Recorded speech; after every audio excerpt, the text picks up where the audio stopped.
ikasle asko zegon gu bezala pentsatzen zuena. Osea, herrian lan egiten izan elkarte asko, jende asko. Eta hori, unibertsitatea agertzen zanen gaztea zeitun ikusten zen. Orduan, bide horrek zerbait lotura behartzen da, lotura hori ere ueuk egiten zuen. Ueu dugu zutabe ikaragarri bat, historikoa, eta gorde behar deguna betiako. Euskal Unibertsitateak ezin da egin ueu kontuan eduki gabe.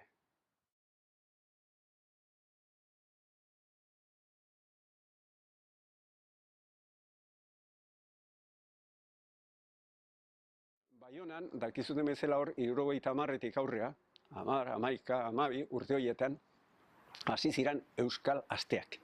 Euskal Asteak ere hasten dira, zergaitik, esan denik Parisen hainbeste ikaslea agertu zala hegoaldekoa, baina hemen refugiatu masa handi bat etorria zen. Eta refugiatu horiek, biztan da, kutsatzen zuten hemengo jende asko, gazte askokin, harremanak zituzten. Ordu arte hemen ezaguna eta eragin pixka bat zuena enbata zen. Baina refugiatuek bai enbataz kanpo jende asko gana heltzen zien. Eta orduan sortzen joan zen Euskal giroa gerozta handiagoa. Urte hortan ere, Karro Santa Maria zegoen beste zean artean, eta orduako ideia hortze gehien, baina huen norbait zan, garrantzia handiko gizona zan, pisua zeukena, eta kontxo, zergaitik ez egiten udako asteekin barren udako unibertsitate bat, eta bueno, jende denok ados. Han moitzen ginen jendeak, giro hartako jendeak, erabat ados. Eta horrela hasi zan, 13an, 14an, 15ean, eintzan, Donibane Lohitzuneko UEU famatu hori. Eta 73an, uste dut izen zela, irailean uste dut izen zela, buruzari naiz, baina gutxi gora bera, antolatu zuten lehenengo saioak.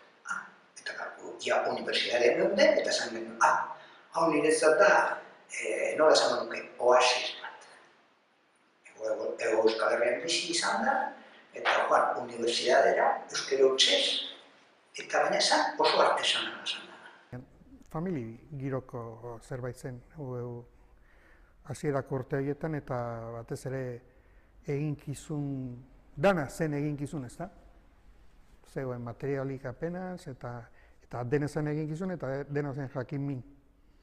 Eta horrek nik uste bildu egiten gituen ekintzailea ginen.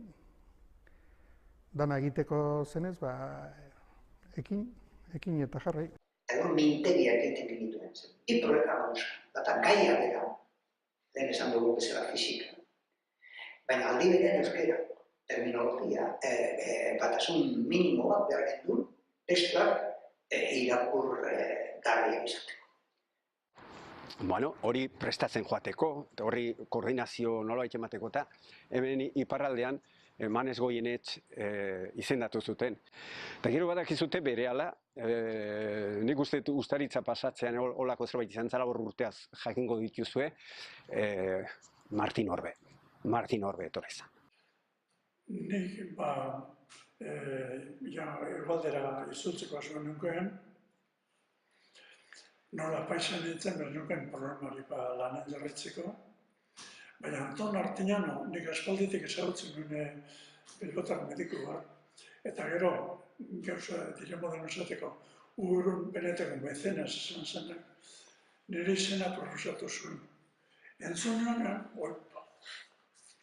gogoratzen dut, Koldo Gorrostiaga zegoen iraldamenean, eta Jesus Maria Larrazabal zutentu zen da, hemen izen bat proposatu da, baina ez dugu zagutzen ordan ere, eta hortik hartara ganean entzela zer, eta kutxena subtitule dela, ezagutzen dezagun, eta nik jolotzetut eta goio subtitut, horrela subtitu nintzen. Eta horrela izan zen ba. Eta gero, eta amasi uste dut, ez da oso gogorrak izan dituen, antxe Ipar Euskal Herrian, ustaritzen, zer egin, ikusten gendun Frankoia desagertzean aldaketa zetorrela eta hegoaldera joan behar. Eta segura asko izan zen 76an, baina urte bete gora bera, diferentzia, 76an uste dut, eztabaida gogorrak egon ziren, zer egin behar zuen UEUk integratu Unibertsitate Ofizialean, aparte segitu, eta etortzekotan, etorri behar gendula hegoaldera, bigarren eztabaida handia. Nora joan? Euskal Unibertsitatea definitzerakoa, hiru berezitasun hauek esaten ziren, izan behar zuela euskalduna, nazionala eta herritarra. Eta, klaro, euskal nazioa konfiguratzean, nik uste niko errez baztertzen dugula Nafarroa. Eta Nafarroa izan zen euskal arrazonaren muina. Eta horretan ni horretan nik ez neken dudarik ere, egualdean esatekotan Nafarroa zela egokiena. Hasi zen beste fazioa. Eta ja joan zen finkatzen, eta erabaki gendu gainera leku eder bat, tamaina hartarako Larraona hartzea zentro modura, Barnetegin modura urbanizatzeko, logelak eta danan euskalako eta horrexi. Hau izan zen egitura aldetik oso importantea. Eta gero gainera, Bilbon ipini gendu idazkaritza bat.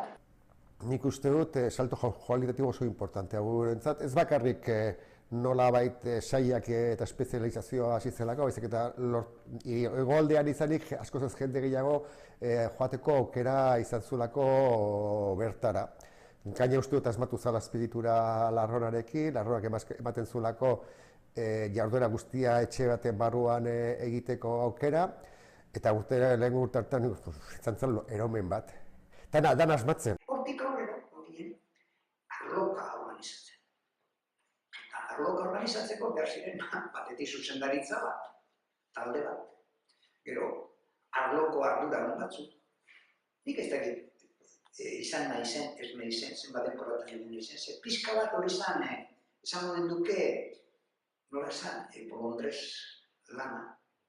Antxe egoten ginen. Hemen zuzendaritzan eta UEUn, UEU momentuz geratzen den militantzian oinarritutako erakunde bakanetako, ezta? Kultur. Nik uste kultura eta harrotasunez, harrokerik gabe, jakituriaren aldeko militantea izan gara eta gara. Lehen urtetan bakarrik egiten nuen lan guztia bai hori aldabe. Orduan, erdi liberatu edo nintzen, baina osokaraz baina nuen kobratzen, zepan nik apaiz modura nengoen sueldotxua. Eta, arratzaldea beti, arratzalde osoak ematen dituen dugu. Martin Orbe ezagutzen nuen nire irakasle izan zarako, zean hori, nik Zulaibarren egin nuen lanbide heziketa eta Martin Orbe izan zen nire irakaslea. Orduan, hortik ezagutzen nuen. Eta behin liburu horiek eginda, laguntza behar zuen Martinek udako ikastaroetan matrikulazio prozesuan laguntzeko. Eta 1982ko udan izan ziren nire lehenengo udako ikastaroak. Ni proposatu nuen bai. Eta benetan, ez dakit ni okeratzen asmatua zuten, baina Mari Garmenak atatzean bai, bete-betean asmatu genuen. Zuzendari figura hor zegoen, baina zuzendari atzaren inguruan beti zegoen talde bat, talde eragilea. Eta hori izan pizka bat, taldean hartzen ziren erabakiak eta lanak ere banatzen ziren, naiz eta beti pisua handiena zuzendariak izan, eta esan idazkaria hor, beso edo aldean, alboan edo ondoan, beti izan dugun egon garen, bai zuzendaria eta idazkari nagusia. Pizka gidatzeko, proiektua, koordinatzeko, elkarlanerako, eta lerro guztia behar bezala eramateko. Gero, Balere Bakoikoa etorri zen, eta Balere guztietak hasieratik oso garbi izan zuela, bera tarte bateko zetorrela. Tarte hori bukatzen nahi zen, eta inork ez zuen ez zuen aurrera iten zera, eta bate proposatu zuen, zatik ez inaki. Ondo ezagutzen du etxea, urte batzuk daramatzen hemen, ardurak izan ditu hemen, eta dauzka hemen, zatik ez inaki. Geopolitikoa zen zena.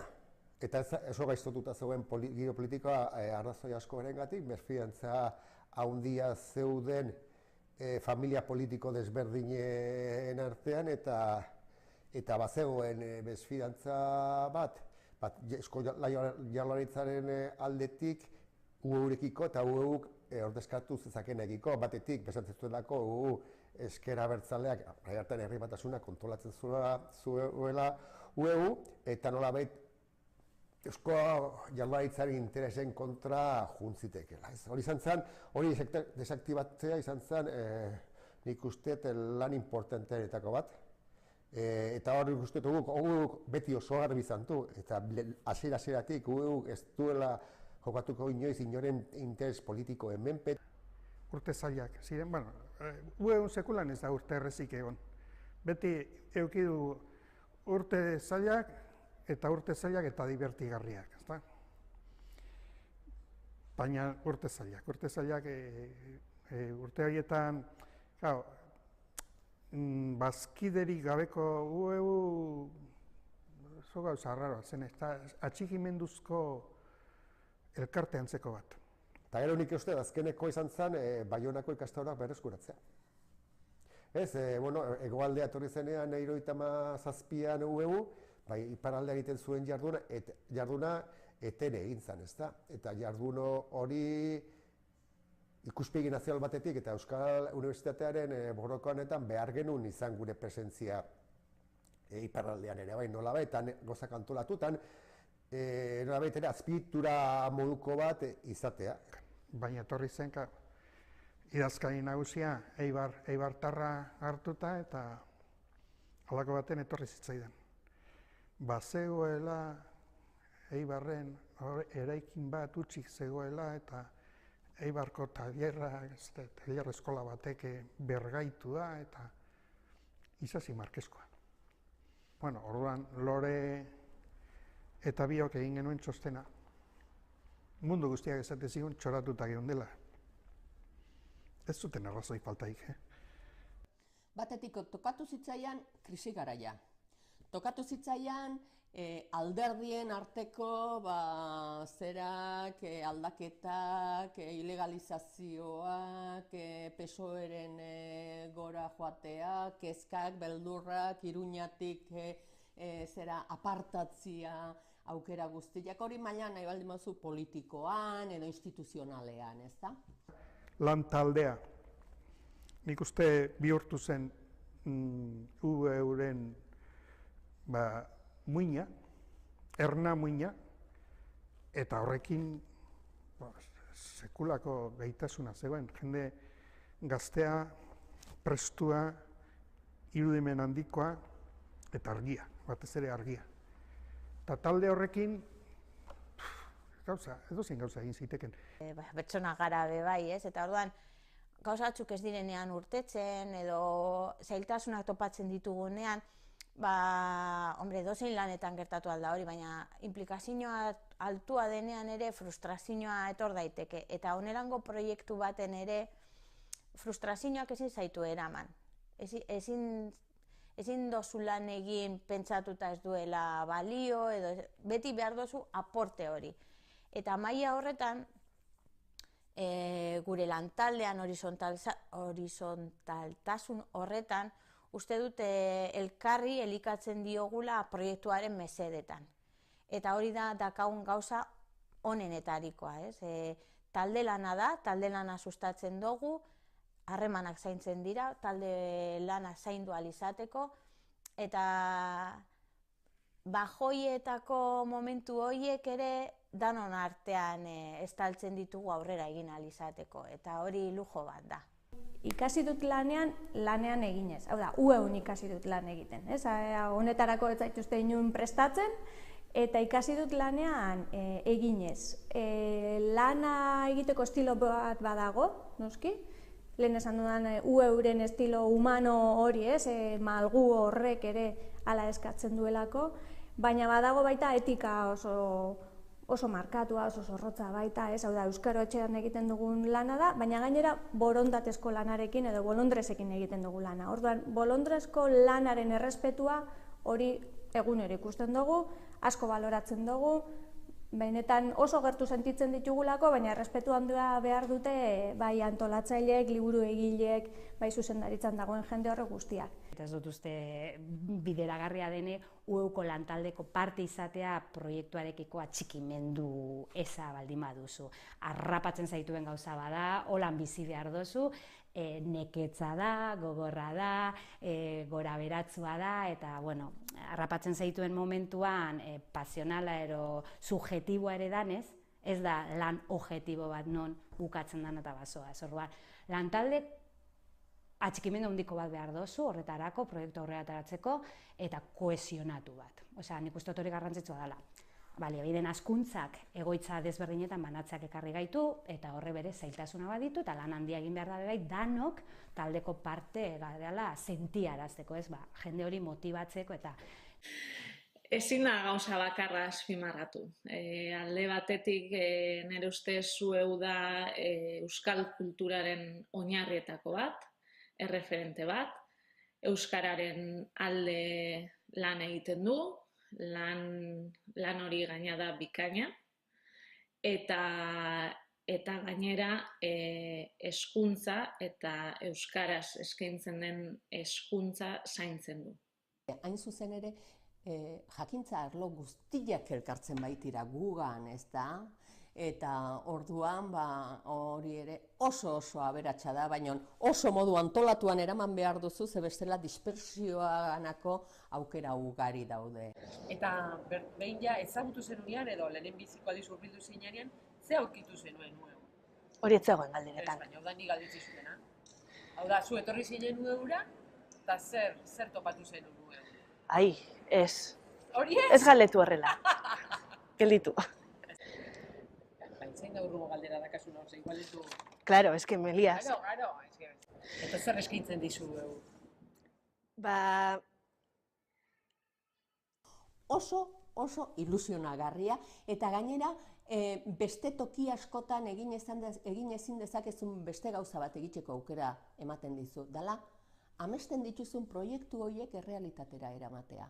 Eta badaukazu lantalde bat errealitatera eramaten lagunduko dizuna, eta errealitate bilakatzen lagunduko dizuna, inok baino hobeto. Eskaintzeu,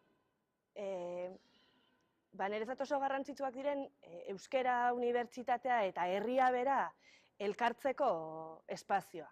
Espazioa eta jendea eta lanerako tresnak. Lanean hasi nintzanean eta benetan ezagutu nuenean zer da UEU, zeintzu diren bere printzipioak, UEUren helburuak. Ikusi nuen hori nire balioekin bat egiten duela, ez? Orduan horren parte izan nahi nuen, zalantzari gabe.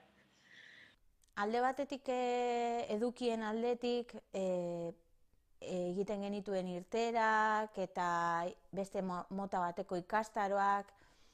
Bazan eskaintza bat akademikoa ez zegoena orduan unibertsitatean, asko estrukturatuago edo itxiago zegoena, eta UEUk eskaintzen zigun beste modu batera ikasteko aukera. Hori alde batetik, eta beste alde batetik ere ihes egiten genuen formato unidirekzional horretatik non irakaslea toki batean zegoen eta ikasleak bestean, ez? Eta orduan, hor apurtzuek gu ere aktibatu egiten ginean. Nik uste dute ezaugarri nagusia dela hori malgutasuna eta elkarlanerako aukerak ematen dituenak, ez? Eta gero udako ikastaroak eta, UEUk orokorrean, baina udako ikastaroak oso maila humanoa daukate, ez? Pertsonekin lan egiten dugu, pertsonentzat eskaintzen dugu, tokiak eta aukeratzerako orduan ere pertsonak ditugu beti jomugan, orduan egia esan oso produktu edo oso proiektu interesgarriak dira eta gainontzukoekin alderatuta nik esango nuke gure identitatea hori dela, ez? Humanoa garela, oso eskaintza zabala, malgua eta esperimentatzeko gunea. UEU, bai, unibertsitate esparruan da bien, kultura elkarte bada, jende asko daka zalantza gure izaera zer dan, ez da? Baina bai, kultura elkartea da, baina unibertsitate esparruan mugitzen da, unibertsitate guztiekin elkarlanean, eta nik uste dut sare horretan oso errotuta eta egituratuta dagoela. Baina, onura publikoko aitormena daka. Eta, claro, onura, ja hitzak, ez? Onura, zerbait onuragarria da, positiboa, ez da, on egiten dizuna, ez da? Ez dut inoiz pentsau egitza da holan, ez? Ez dut pentsau, baina egitza da, onura publikoko aitormena da, bat, aitortza ematen dizutela, norbaitek ematen dizu, ez? Hori dekretu, boletinan argitaratu zen, 80. urtean ero, ez? Orduan, beti esaten dugu, izaera soziala dugula. Hori ja berez polita da, oinarri sozial bat, bazkidetza, eta beti esaten dugu, gu staff tekniko bat garala, soldatapekoak, baina guztien, egitasmo hori aurrera ateratzeko garela, ez da? Herrigintzatik abiatu ginen. Eta herrigintza pobre da. Eta euskaldunena gainera are pobreagoa, desagertzen ari zen gu, ez dakit nola egin genuen, desagertzen ari zen hizkuntza batean, eta guri bururatu zer unibertsitate bat egin behar genuela. Behar bada gure ausardiak ematen zigun aukera hori izateko, Euskal Unibertsitatea. Euskal Unibertsitatea proposatzea, eta esateko, hizkuntza bat, herri bat, unibertsitate bat. Euskal Unibertsitatearen hildoa da oinarrizko hildo bat uegun, da gure izana. Horrek esan nahi du, beti egongo den helburu bat da ueu existitzen den bitartean. Eta esango nuke, jendartearen beharrak aurrera egin ahala, edo aldatu ahala, ere joan dela aldatzen proiektua. Aukera ezberdinak bilatu dira beste gu moduko herri batzuetan, guok kasu, eta bilatu dabe bai hemen abiatzea proiektu barriek. Guztietan hasierako egoera da itxaropenarena eta lan egiteko gogoarena. Baina, ematen du baldintzak inoiz ez direla iristen, izan behar diren horietara proiektuak arrankatzeko. Eta beraz, lortu arte jarraituko dugu aukera ezberdinak planteatzen, ez dau besterik. Niko nino pentsatzen dut behar dugula Euskal Unibertsitatea. Behar dugu euskaraz funtzionatuko duena, bertoko beharrei erantzungo diena, bertoko aukerak ere baliatuko dituena, eta ontsen momentuan hori ez da existitzen. Niretzako kriston aurkikuntza izan zen, euskeraz edozein gaiaren inguruan aditu ahal izatea, aznagune bat zen garai hartan ueu, euskeraz unibertsitatean ezen egiten, eta hori zen, gauza teknikoi buruz hitz egiteko toki bakarra, euskeraz hitz egiteko toki bakarra. Zenta ueuk hain zuzen ere eskaintzen ziguna gutxienez euskaldunoi eta unibertsitate mailan genbiltzan euskaldunoi zen nun gu izan, ez? Zentaka beti borroka, euskaraz eskola jasotzeko, euskaraz eskolak emateko, euskaraz ikasmateriala izateko, euskaraz ikertual izateko, euskaraz betiko borroka eta betiko nahi eta ezin hori eta zera hori, ez da? Lehenagotik ere bagatoz borroka horretatik, hezkuntza orokorretik, irakaskuntzatik eta baina, bueno, unibertsitatea iritsi ginen eta hortan area handia zen borroka. Eta horrekin egin genuen topo eta orduan, bazen nolaiteko oasi bat, bazen nolaiteko oxigenoa, bazen nun zure antzekoekin topoin, nun disiplinartekotasunean herri mailako proiektua egin ahal izatea, zientzia eta teknika, mundu akademikoa, hori guztia. Nekaezina gara aldatik, zenbat saio, zenbat aborto izan ditugu. Eskerrak beti gabiltzala produzitzen, ereitzen. Bidea bera, bidea egiten dugun bitartean ari gara eraikitzen Euskal Unibertsitate hori. Hainbat irakasle entregatu, hainbat material sortu eta hori zabaldu. Azkenean unibertsitate lana egiten ari gara.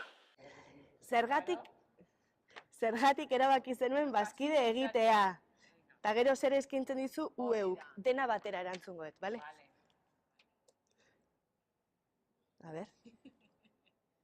Sortu zen 1985an, ba ez dakit, 250 bazkide edo, eta bueno, gaur egun dira gara 1300 bat, orduan, bueno, ni uste dut garrantzitsua dela eurentzat, hor sare bat dagoela ikusten dalako, eta bueno, indargune bat dalako, pixka bat jakitea, ez, euk ze babes edo, bueno, ze sustrai daukan. Ez que Melias. Bai. Zergaitik erabaki zen olatz bazkideia? Erabakia etzan erabakia izan. Egin behar nuen zerbait sentitzen untzala. Zakitain, horren beste urte aurretik ja ueu ezagutzen nula, bai, ja nire egin beharretako bat balitz bezala sentitu nuen, orduan, baina ikastarotara, bi ikastaro zuen interesan neukana, Android programatzen Androidak hasi ziren garai hartan, eta HTML5, ez dakit zartzian. Eta esan zuen, bueno, inda hau da aukera, bazkide egin eta ikastaroak apuntatu. Baina izaera, orain arte ere, Udako Euskal Unibertsitateko burua militantea da. Militantea bere adiera integralean, alegia, ideia baten alde diharduen pertsona da. Harritu ninduen egitura militante, ez? Hau da, zu lanpostu batera aurkezten zara, proiektu baterako, ordainduko dizute, trukean, bai azaltzen dizute, gaina finantziaziorako hartzen ninduten, kontularitzan, eta diru laguntzetatik bizi zirala, eta pizkat ez, deustun beste eredu batetarako prestatzen zaituzte, beste enpresa mota batean bukatzeko, eta euskeraz. Eta gainera, proiektu berezi hori aurrera ateratzeko, pizkat kuriosua. Eta egitura militan hori, non ez bakarria oinarri soziala, baina bazkideak eta sail ezberdinetan antolatuak, eta zuzendaritza kobratu gabe, eta musutruk, eta nahi zutelako, eta honetan sinisten zutelako, harritu ninduen. Ni oso positibo baloratzen dut zuzendaria militante izatea, eta aldatzen joatea, jakintzarlo desberdinetakoak, eta gero idazkariaren lana, idazkari nagusiaren lana, planteamendu barruan oso beharrezkoa da.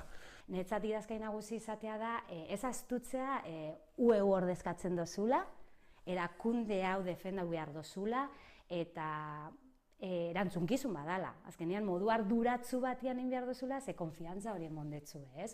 Eta nik uste dut lehen hartu nebanean ez nintzala konstiente, baina nire, Xabier Behori izatez ez, hasi naizela, ez, pertsona modua, eta astero heltze prozesu horretan oso garbi ukidot, arduratzu eta erantzule izan behar ditzala. Gero ja kudeatu aldoten moduan, ez, baina oingo idazkari nagusian ikusten dut hori dela, ez. Ueutik niri gustatzen zaitena batetik dela proiektu bat lukura asmorik gabekua, jakina lukura asmorik gabekua baino, proiektu bat premia berezi batetik sortzen dena, eta premia hori existitzen den artean biziko dena. Ueu da legamia eta katalizadorea. Hori da ueu. Orduan, online unibertsitate horretarako guk planteatu dezakegu ideia, bidea markatu. Harrapatu kanpoko erreferentziak kopiatzeko edo antzekoak izan daitezkeenak lortzeko. Hori egin dezakegu. Bestetik, ematen du tokia disiplinartekotasunean modu naturalean ibiltzeko, zenta bestela edo unibertsitate munduan eta nahikoa konpartimentatuta dago guztia, ez? Orduan, zure jakintza arlokoekin ibiltzen zera eta zailtasun handiak daude zeratzeko, disiplinartean lanean egoteko. Eta nahi baldin baduzu, finean edo ikerketan aritu edo proiektuetan aritu gizarteak aurrera egiteko eta hobekuntzarako, klaro, gizartea osotasun bat da, eta orduan, behar da baita ere hori zeratu, aldardi hori landu, eta hori ueun oso modu naturalean egiten da. Proiektu handi bat dela, Eta proiektu horretan, satitxo txikitxoak daudela, baina bakoitza bere garrantziarekin. Dago argitalpengintza, jardunaldiak, saiek ere lan handia egiten dute, eta, dela pusle handi bat, baina hori ikastaroetatik askoz haratago doana. Ez dugu jabegorik, jabegoa herriarena da, eta hori zabaltzen baldin bada, eta hori ikusten dugunean, zabaltzen dela ikusten dugunean, horrek asetzen gaitu. Eta ez dugu behar etiketarik, markarik jarri. Nigena sentitzen kargotik tiratuko dudala, nik sentitzen dut izango naizela porlana, ueuk dauzkan elemento sendo guzti horiek biltzeko, hobeto erakusteko kanpora, zer dagoen, eta horrela eraiki ahal izateko proiektu sendoagoak. Ez zarela biltzen bakarrik informatikariekin edo zure arloko jendearekin, baizik eta besteekin harremanak dauzkazu. Eta hori gizarte mailan trascendente izango diren proiektuak asmatzeko eta gauzatzeko superimportantea da disiplinartekotasun hori. Eta egun hori muinean daukagu. Horregatik egin ditugu gauzak orain arte. Zenbat lagun, zenbat hainbat beste arloetan. Ilusionatuta zaude? Noski, betiko moduan. Bai.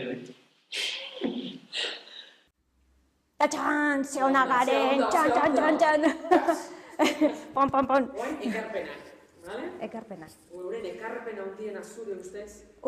Euskal gizarteari euren ekarpen handiena planeta eta unibertsoari. Planeta eta unibertsoa jartzen formazioa, jendea, pertsona, komunitatea. Tamaino humano. Bai. Bueno, zein da? Dio mio. Ekarpena. A ver. UEUk ekarpen garrantzitsua egin duela Euskara eta unibertsitatea uztartze bidean. Hainbat alorretan. Profesionalak formatzen, kontutan eduki behar da, 1993an udako ikastaroetara joaten zen hainbat eta hainbat jente, euren formazio osoa gazteleraz egin zutela. Orduan, UEU izan da askorentzat, euskaraz trebatzeko toki bat. Gero, Unibertsitate baterako behar dira, noski, medio ekonomikoak, inguru sozial bat ere bai, baina zutebeak dira behar bada pertsonen prestaketa eta materialen prestaketa. Eta horretan uste dut, benetan UEUk bete duela papera eta ondo bete ere. Baina gero nik uste dut ekarpen handiena UEUrena jendea dela.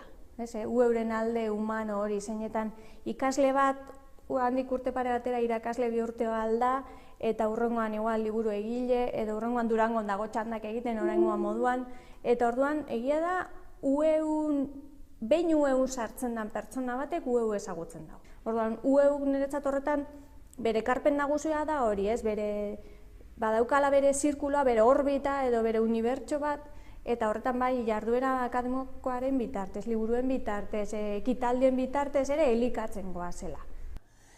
Beste ekarpen bat da elkargune bezala. Ze bakoitzak gabiltza gure eskolan, gure unibertsitatean, gure lantegian, gure zertan, eta nolabait ere sortzen dira lehiak. Zunun zabiltza publikoan, ni pribatuan, zunun zabiltza goikoan, ni bekoan, zunun zabiltza ni gorrian, ni horian. UEU egiten du hori gainditzu, eta UEUn elkartu daitezke goikoa, bekoa, gorria, horia, berdia, eta bestea, elkarlanean ez dutelako hor lehiarik, hor elkarrekin egiten dutelako lan herriaren alde, Euskal Herriaren alde, zientzia eta teknika alorrean. UEUk egiten duena da sinergiak biltzea. Orain UEUk sortzen duten pertsonak oso toki ezberdinetatik datoz, bai geografikoki, bai lantokiei dagokienez, bai itxaropenei dagokienez, eta guk danak biltzen ditugu. Laborategi bat izatea, unibertsitate mailako laborategia. UEU bera ikasketa produktua da, eta nolabait beste unibertsitateetan egiten ez dena, egin daitekela frogatzea. Ikerlari gazteen bilgune da. Orduan, ekarpenak maila askotan egin ditu.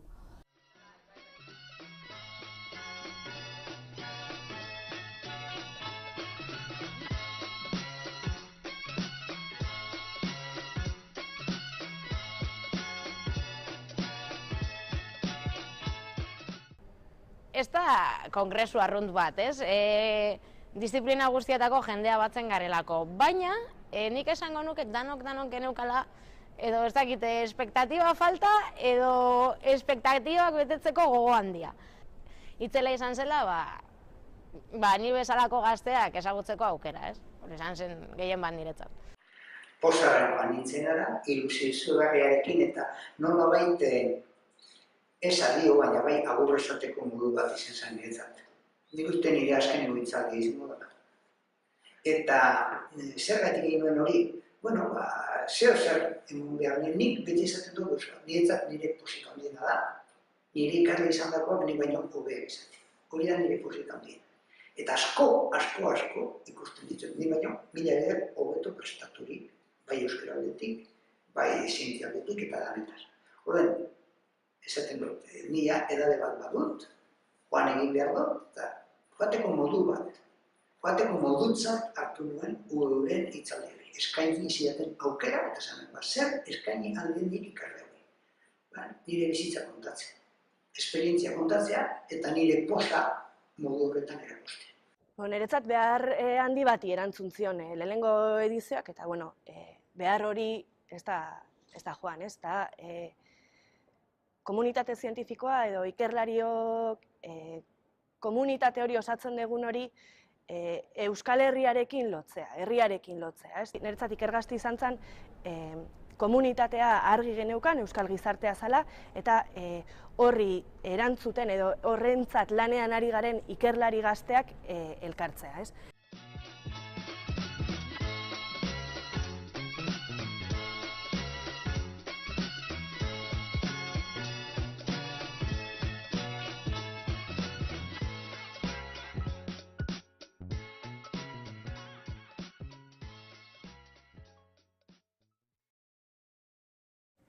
Erronka, kokatzea, bat. Nolabait Euskalgintza, unibertsitate, irakaskuntza zentro zehasari horretan, kokatzea erronka da, edo kokaera egokia izaten jarraitzea da erronka, ezta? Ez galtzea zeintzu diren uren ezagorriak topagune, eragile, zigirikatzaile eta hori guztiak ez daztea. Eta bestetik errebindikazioa hor da ona Euskara Unibertsitatea ulertuta Euskaraz funtzionatuko duen erakunde baten beharraz. Utsuneak zeintzuk diren antzematen jarraitzea eta horiek asetzen saiatzea.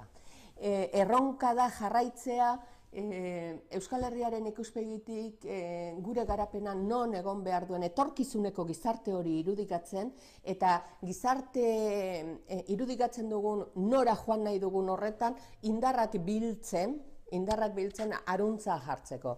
Erronka da noizpate gure beharrik ez izatia.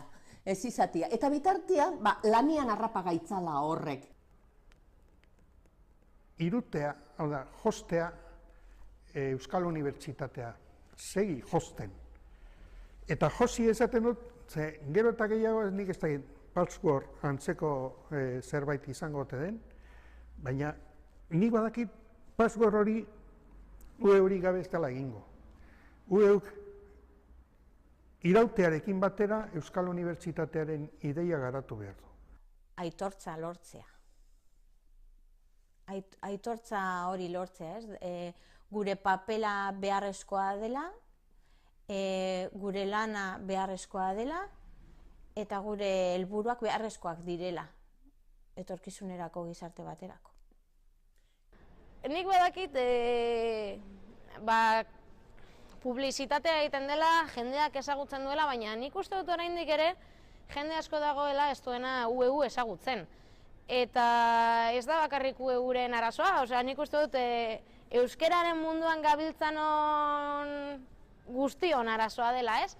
Bueno, nik uste dut etorkizunerako erronka nagusiena izango dela Euskal Unibertsitatea birplanteatu behar degula. Euskal Unibertsitatea definitu zen garaian beste parametro batzuetan bizitzan gizartea, oso ezberdina zen, eta gaur egungo gizartean parametrotara ekarri behar dugu. Egitekoa da, hemen unibertsitate bat badago, frantsesa, eta frantses horrek badu euskal ikasketak izeneko zehatxo bat. Eta gero badira ere,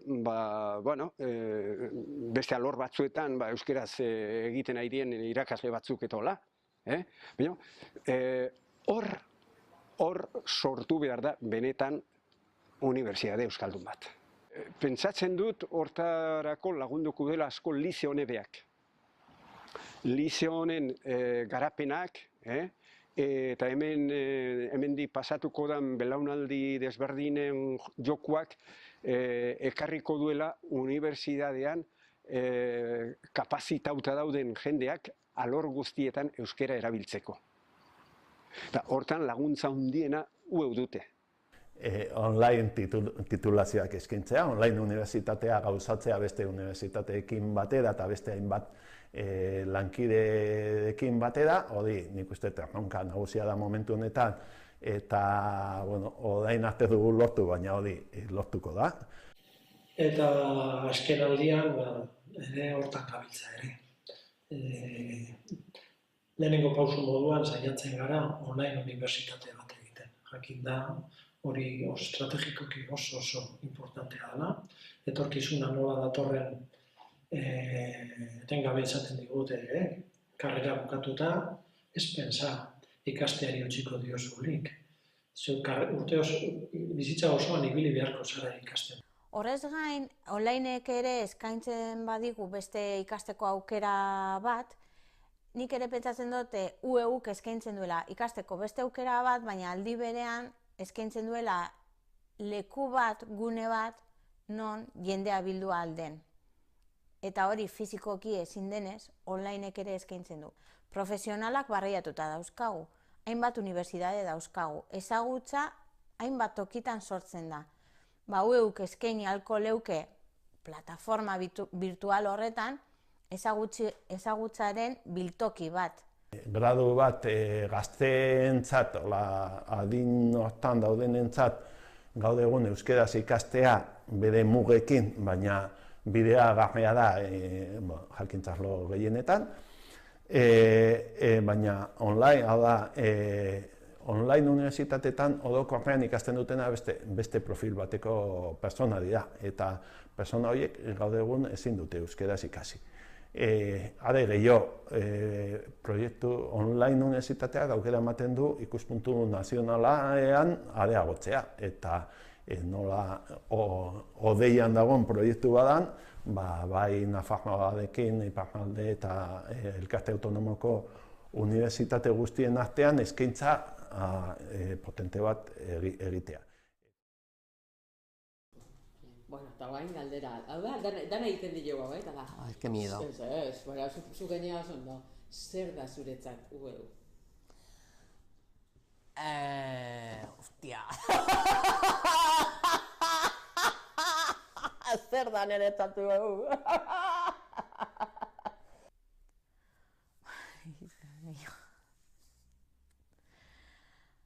Ai, idoia. Niretzat zer da UEU? Hau ez da erreza izan, Zer da niretzat UEU? Pues... zer da niretzat UEU?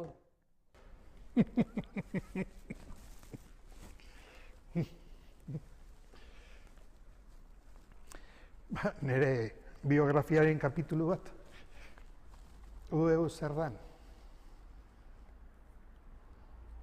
Batez ere ilusioa. UEU da nire bizitzaren parte handi bat. Bezin dute nire bizitza kontatu, UEU aipatu gabe. Bestaldetik, sinesten duzun proiektu batean lan egitea oso polita da.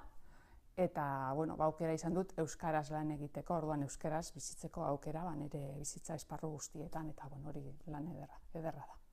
Niretzatu eu da, egia esan, zera galdetzen dizutenian bezala, eta zu zertzea, eta zu nortzea.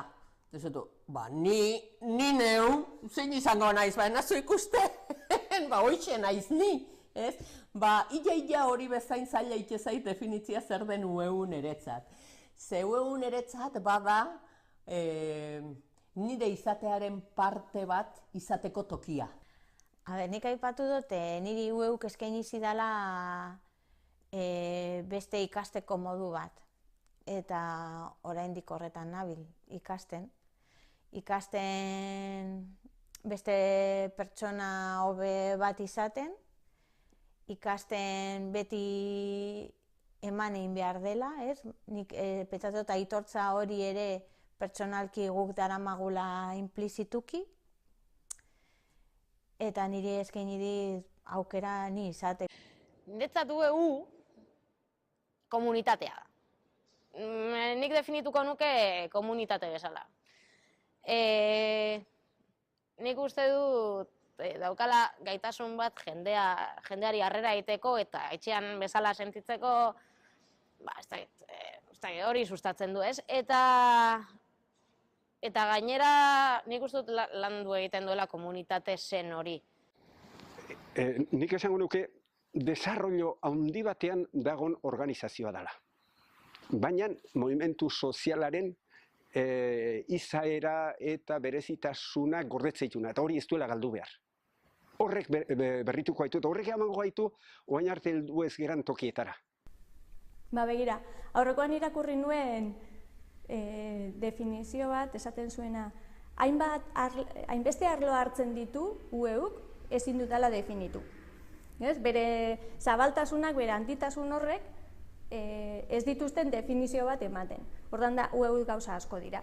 Niretzat, alde batetik da ogibidea, nire lana da ueu, baina beste aldetik baita ikasbidea, asko ikasi dut ueun, da taldea, lantaldea, dira lagunak baita, baina da baita komunitatea, da euskara, da unibertsitatearekin harremana mantentzea, euskal gizartea, ez dakit gauza asko dira, orduan, hainbeste gauza dira ezin dudala definitu. Dala oso sentimentuz betetakoa, ere bai, eskuzabala den eta sentimentuz beteta dagoen proiektu oso aglutinantero bateratzailea. Hau da, ikusten dut oso bateratzaile, ikusten dut eskuzabal eta ikusten dut sentimentuz. Hau da, bihotz asko dakala, eta eskerrak horri, goiaz aurrera.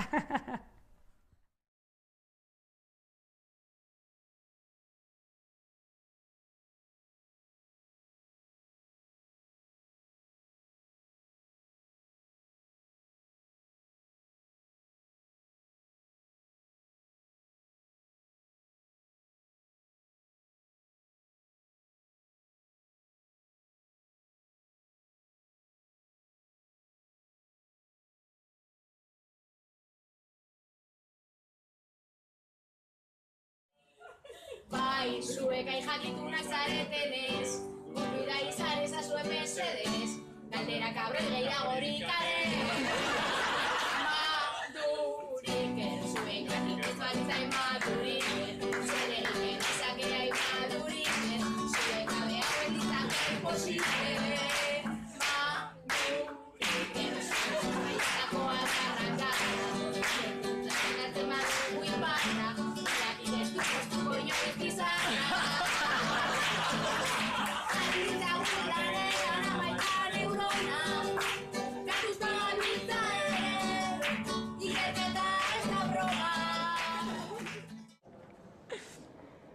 Ez dakit, urrena badaukagu beste proiektu bat. Bai, ikerketaren munduaren ingurukoa. Ea Durangokoa. Bekario, prekario. Bekario.